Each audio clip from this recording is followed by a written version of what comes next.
Hi friends, welcome to 5 Minutes Tech YouTube channel. Here is Oppo Reno 11 Pro 5G smartphone. In this video, you will learn how to set dual WhatsApp in your phone Oppo Reno 11 Pro 5G. First of all, you should have installed WhatsApp on your phone.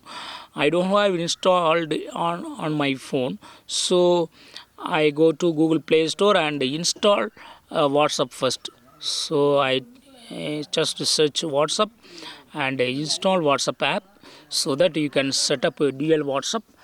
Just wait, it's going to install.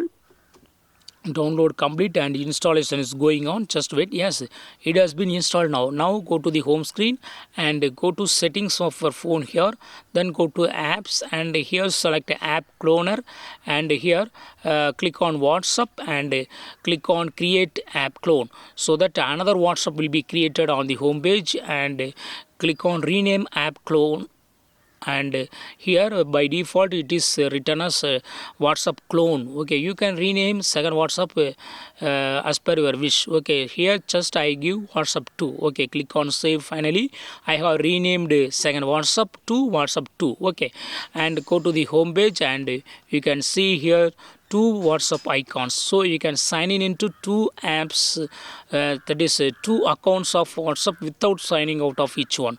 In this way you can easily create dual WhatsApp in your phone Oppo Reno 11 Pro 5G. That's all friends, thanks for watching, bye.